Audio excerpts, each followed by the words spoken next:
ये पिछली वीडियो जो गई ना म्यूचुअल फंड्स क्या होता है, उसमें बड़ा मजा आया, बहुत अच्छे-अच्छे कमेंट्स आए, बहुत एंगेजमेंट आई और मुझे पर्सनली बहुत मैसेज आए कि सर ये म्यूचुअल फंड्स आपने समझा दिया, टाइप्स ऑफ म्यूचुअल फंड्स भी समझा दो। यही जो दीपांशु मेरे साथ काम करता था, वो भी मुझसे पूछा, बोला सर मेरी पूरी प्रॉब्लम तो आपने सॉल्व नहीं करी, अभी तो सिर्फ इतना बता दिया कि म्यूचुअल फंड्स क्या होते हैं। तो जरा ये भी तो बताओ कि टाइप्स ऑफ म्यूचुअल फंड्स क्या होते हैं। तो आज जानते हैं हम अपनी वीडियो में कि टाइप्स ऑफ म्यूचुअल फंड्स क्या होते हैं। बहुत ही मजेदार वीडियो है, एंड तक रुकना, अलग-अलग तरीके के क्लासिफिकेशन है, बहुत बड़ी मिथ बस्टिंग है। पर उससे पहले एक बार चैनल को सब्सक्राइब जरूर कर लो, घंटी बजा देना, नहीं तो ऐसी ऑसम वीडियोस मिस होंगी। लाइक तो करना ही है और सारे जहां के साथ शेयर करो, क्योंकि नॉलेज देना सबको जरूरी है।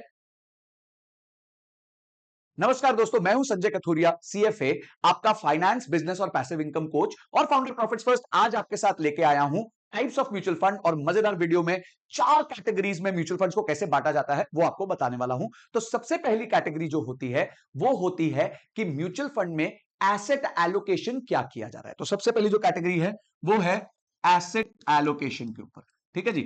तो एसेट एलोकेशन की सबसे पहली कैटेगरी आती है। अब एसेट एलोकेशन क्या होता है? एसेट एलोकेशन होता है कि जब म्यूचुअल फंड के पास पैसा आएगा, अब आपने पिछली वीडियो में देख लिया था कि म्यूचुअल फंड होता क्या है। पूल होता है, बहुत सारे निवेशक पैसा डालते हैं और म्यूचुअल फंड मैनेजर को पैसा इन्वेस्ट करना होता है ताकि वो सारे निवेशकों को रिटर्न्स दे सके। तो इसके अंदर क्या होता है, अब वो कहां पैसा डालेगा, वो एसेट एलोकेशन होता है। एसेट एलोकेशन कहां कहां हो सकता है? प्योर इक्विटी में हो सकता है। इक्विटी का मतलब है यानी कि वो जा सकता है स्टॉक मार्केट में शेयर्स खरीद सकता है। दूसरा होता है डेट, यानी कि वो जाके एफडीज में पैसा डाल सकते हैं, हाई पेइंग एफडीज में डाल सकते हैं, गवर्नमेंट सिक्योरिटीज में पैसा डाल सकते हैं, जैसे कि गिल्ट फंड होते हैं, रिजर्व बैंक ऑफ इंडिया पैसा बोरो करती है, उसमें पैसा डालते हैं। बड़े कॉर्पोरेट्स भी पैसा बोरो करते हैं, जैसे रिलायंस भी पैसा बोरो करता है, श्रीराम फाइनेंस भी पैसा बोरो करता है। ऐसे बहुत बड़े बड़े कॉर्पोरेट्स भी बोरो करते हैं। तो अलग अलग तरीके के डेट इंस्ट्रूमेंट्स में पैसा डाल सकती है। तीसरा है कि हमारे को तो दोनों चाहिए भाई, इक्विटी भी चाहिए, डेट भी चाहिए। तो ऐसे फंड्स को हाइब्रिड कहा जाता है। हाइब्रिड मतलब दोनों में निवेश होगा, इक्विटी में भी निवेश होगा और डेट इंस्ट्रूमेंट्स में भी निवेश होगा। तो अगर हम इक्विटी के अंदर आते हैं, तो इक्विटी के अंदर कैसे कैसे निवेश होता है वो अब मैं आपको बताता हूं। अब इक्विटी के अंदर भी बहुत कुछ है भाई। सबसे पहली चीज है इक्विटी के अंदर, वो होता है लार्ज कैप। लार्ज कैप का मतलब पता है क्या होता है? लार्ज कैप का मतलब होता है जिन कंपनीज की लार्ज मार्केट कैपिटलाइजेशन है, जिन कंपनीज की लार्ज वैल्यू है। एज पर सेबी, भारत की 100 कंपनीज मार्केट कैपिटलाइजेशन के हिसाब से लार्ज कैप कंपनीज कहलाई जाती है। अगर आप देखें तो भारत में सबसे ज्यादा कैपिटलाइजेशन है वो है रिलायंस की। तो रिलायंस को फर्स्ट रखते हुए जो अगली 100 कंपनियां हैं वो सारी कंपनीज लार्ज कैप कंपनीज कहलाई जाती हैं। आज तक ये बात पता थी क्या? नहीं पता थी तो नीचे लार्ज कैप लिख दो, मेरे को समझ आ जाएगा कि आपको नई नॉलेज मिली है कि लार्ज कैप क्या होता है। अब अगली सेट ऑफ कंपनीज है मिड कैप। मिड कैप है जो अगली 150 कंपनी है, 101 से लेकर 250, ये हो जाती है मिड कैप कंपनीज, यानी कि लार्ज कैप से छोटी। और उसके बाद जो बचा खुचा माल है, यानी कि जो बची खुची सारी कंपनीज है, उन्हें स्मॉल कैप कंपनीज कहा जाता है, जो कि 250 से आगे है। जनरली ये देखा जाता है, जनरली ये नोटिस किया जाता है कि 1 से लेकर 100 जो कंपनीज है उनकी मार्केट कैप 20,000 करोड़ से ऊपर होती है। ये जो नेक्स्ट सेट ऑफ कंपनीज है उसकी 5,000 करोड़ से लेकर 20,000 करोड़ के बीच में होती है। और जो उसके नीचे वाली कंपनीज है वो लेस देन 5,000 करोड़ होती है, यानी 5,000 करोड़ या उससे कम की होती है। तो ये आपका लार्ज कैप, मिड कैप और स्मॉल कैप का डिफरेंशिएशन बनता है। देखिए, इक्विटी एक कैटेगरी होगी, उसके बाद डेट एक कैटेगरी होती है। डेट का मतलब क्या होता है? सारे निवेशक ना लंबा रिस्क नहीं लेना चाहते इक्विटी वाला, वो चाहते हैं कि कुछ कम रिस्क लेके भी पैसा बने बट ठीक ठाक बन जाए।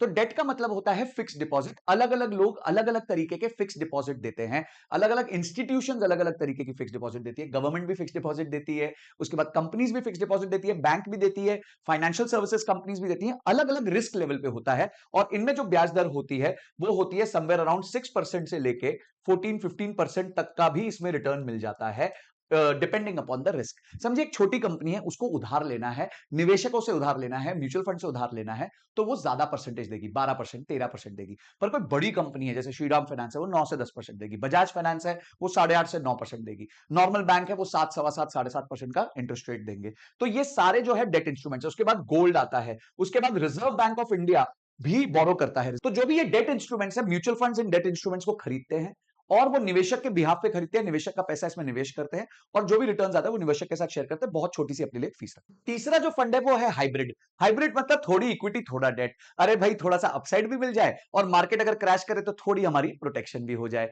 तो इक्विटी में और हाइब्रिड में खासकर सेबी क्या कहता है कि 65% से लेके 80% जो म्यूचुअल फंड के पास पैसा है वो जाना चाहिए इक्विटी में, और जो बचा हुआ 20% से 35% का पैसा है वो जाना चाहिए डेट इंस्ट्रूमेंट्स में। तो ये दो तरीके के इंस्ट्रूमेंट्स जो है आप पैसा डाल सकते हो। यानी जो हाइब्रिड फंड है उसको मैक्सिमम पैसा 80% से ऊपर वो स्टॉक मार्केट्स में नहीं डाल सकता, उसको बचा हुआ पैसा जो है बॉन्ड्स में या एफडीज में या इस तरह के डेट इंस्ट्रूमेंट्स में डालना पड़ेगा, ताकि जो निवेशक है वो प्रोटेक्टेड रहे। तो सबसे पहली कैटेगरी है एसेट एलोकेशन के बेस पे हमारा म्यूचुअल फंड कौन सा होता है।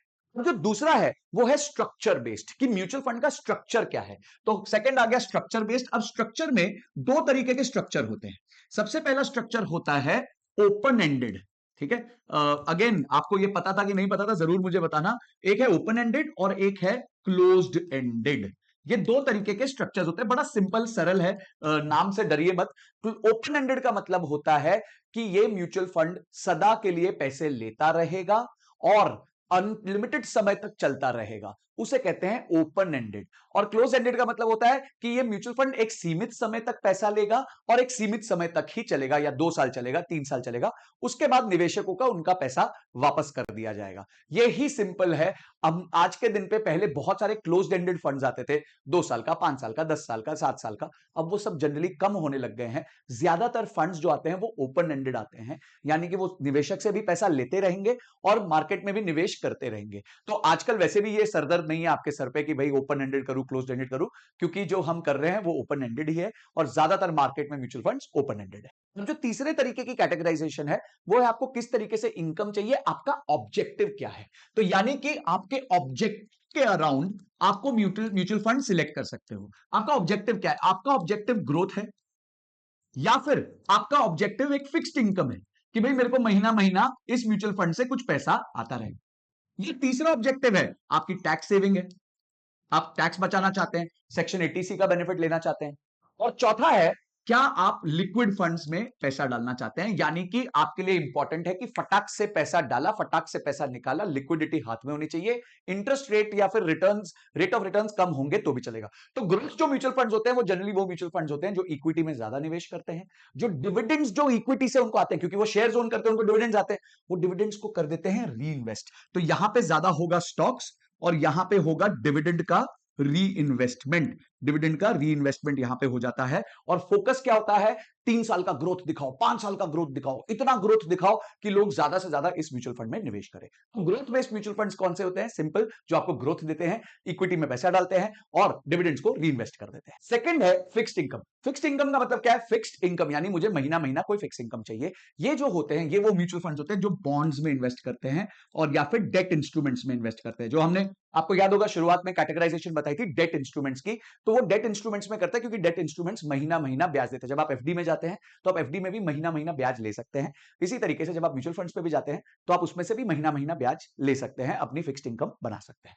तीसरा है टैक्स सेविंग, जिसे हम ELSS भी कहते हैं, जिसे हम इक्विटी लिंक्ड सेविंग स्कीम ये कहते हैं। इक्विटी लिंक्ड सेविंग स्कीम में क्या होता है? सरकार आपको कहती है कि भाई आप साल का 1.5 लाख रुपए अगर ELSS में डालोगे तो वो आपकी इनकम से माइनस कर दिया जाएगा, पर आपको 3 साल का मिनिमम लॉक इन पकड़ना पड़ेगा। 3 साल तक आप म्यूचुअल फंड से पैसा बाहर नहीं निकाल सकते, आपको म्यूचुअल फंड में पैसा रखना पड़ेगा। इसकी जगह अगर आप देखें जो बाकी इंस्ट्रूमेंट्स है ELSS के, उसमें है आप 5 साल की एफडी कर सकते हो जिसमें आपका पैसा 5 साल रुक जाता है, या पीपीएफ कर सकते हो जिसमें आपका पैसा 15 साल रुक जाता है। अगर आप चाहते हो कि मैं इनकम टैक्स सेविंग पे एक पूरी वीडियो बनाऊं तो नीचे टैक्स लिख दो, मैं समझ जाऊंगा कि आप टैक्स सेविंग पे भी वीडियो चाहते हो। और चौथे तरीके का फंड है लिक्विड। लिक्विड मतलब पानी, पानी मतलब मेरे पास पैसा पानी की तरह अवेलेबल होना चाहिए, जब चाहूं तब मिल जाए, उसे हम कहते हैं liquid mutual fund. Liquid mutual fund में रिटर्न्स जो होते हैं वो काफी कम होते हैं, करीबन करीबन एफडी या एफडी के आसपास के होते हैं। तो लिक्विडिटी बहुत होती है, आप अचानक से पैसा लेके डाल के अचानक से पैसा निकाल सकते हो 2 दिन, 3 दिन, 5 दिन बाद भी। जनरली बाकी म्यूचुअल फंड्स में एक एग्जिट लोड लगता है, जिसके बारे में मैंने पिछली वीडियो में बात की थी। एग्जिट लोड क्या होता है? जब आप अपना म्यूचुअल फंड रिडीम करते हैं तो आपको अपने फंड वैल्यू का 1% जो है है वो फंड के मैनेजमेंट को देना पड़ता है, क्योंकि आपने फंड में से 1 साल से पहले पैसा निकाल लिया। पर लिक्विड फंड्स में ऐसा कुछ नहीं होता, कोई रिस्ट्रिक्शन नहीं, कोई एग्जिट लोड नहीं है, जब चाहे पैसा डालो, जब चाहे पैसा निकाल दो। तो काफी बड़े कॉर्पोरेट्स या इंडिविजुअल्स जिन एचएनआईज जो होते हैं वो इसको यूज करते हैं ताकि वो अपना पैसा जो है टेम्परेरी पैसा उसको पार्क कर सके, ताकि उनका ब्याज का नुकसान ना हो। तो ये जो है हमारे तरीके हैं फंड्स के, किसके बेसिस पे, हमारा ऑब्जेक्टिव क्या है, हमें ग्रोथ चाहिए, हमें फिक्स्ड इनकम चाहिए, हमारे को लिक्विडिटी चाहिए, या हमारे को टैक्स बचाना है, इस बेसिस पे आप म्यूचुअल फंड खरीद सकते हैं।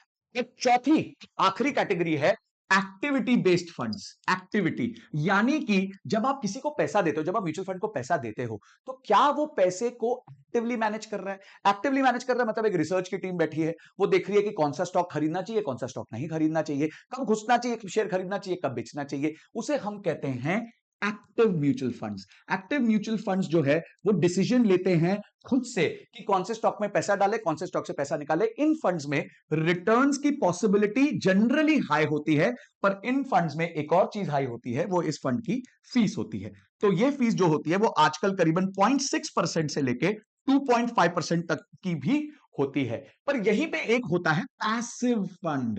पैसिव मतलब भैया मैं कुछ खुद से नहीं करूंगा, कोई फंड मैनेजर नहीं है, निफ्टी 50 है, निफ्टी 50 में 50 स्टॉक्स हैं, मैं भी उन 50 स्टॉक्स में पैसा डाल दूंगा। मिड कैप फंड है, मैं मिड कैप के 50 स्टॉक्स में पैसा डाल दूंगा। जो भी अंडरलाइंग इंडेक्स है उस इंडेक्स में वो फंड आंख बंद करके पैसा डाल देगा, जिसे पैसिव फंड कहा जाता है। इसीलिए इन फंड्स में रिटर्न्स थोड़े से कम हो सकते हैं, पर इनकी फीस जो है वो भी काफी कम होती है, और वो होती है 6 पैसे से लेके 25 पैसे के बीच में। जनरली आप जितने भी पैसिव इनकम फंड्स देखेंगे या पैसिव फंड्स देखेंगे, उसमें रिटर्न्स कम होगा, फीस कम होगा 0.06% से लेके 0.25, वेयर एज जो एक्टिव फंड्स होते हैं उनमें 0.6% से लेके 2.5% तक भी फीस होती है। तो अगर कोई एक्टिव फंड अच्छा परफॉर्म नहीं किया तो आपको डबल फटका लगेगा, एक तो आपके रिटर्न्स खराब हो जाएंगे, ऊपर से फीस भी ज्यादा होगी, आपको डबल नुकसान हो सकता है। तो दोस्तों ये 4 बड़ी कैटेगरीज है जिसके बेसिस पे म्यूचुअल फंड्स को कैटेगराइज किया जाता है।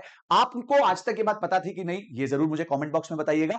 और अगर आप चाहते हैं कि मैं आपके और पैसे बचाऊं, जो आप कमीशन दे रहे हैं म्यूचुअल फंड एजेंट्स को, वो भी बचाऊं, तो नीचे डायरेक्ट वर्सेस रेगुलर यानी DVR जरूर लिख दीजिएगा। अगली वीडियो जो है वो इस पे बनाऊंगा और इतनी डिटेल बनाऊंगा, और उसमें आप जब फीस ज्यादा देते हैं तो कितना बड़ा नुकसान करते हैं उसको क्वांटिफिकेशन करके बताऊंगा नंबर्स के साथ। भाई अपन सिंपल बात करने तो आते नहीं है, कुछ तो अलग देंगे, तभी तो आप मेरे को इतना प्रेम देते हो। तो प्रेम देते रहिए, इस वीडियो को फैला दीजिए, शेयर कीजिए, चैनल को सब्सक्राइब कीजिए। बाकी जो मैंने प्लेलिस्ट बनाई हुई है म्यूचुअल फंड्स की और ईटीएफ्स की, उसको जरूर देखिए। अगली वीडियो और किस चीज पे चाहते हो, अरे बिल्कुल बेशर्मी से मांगो, मैं आपको वो वीडियो जरूर दूंगा। अगली वीडियो तक जय हिंद जय भारत।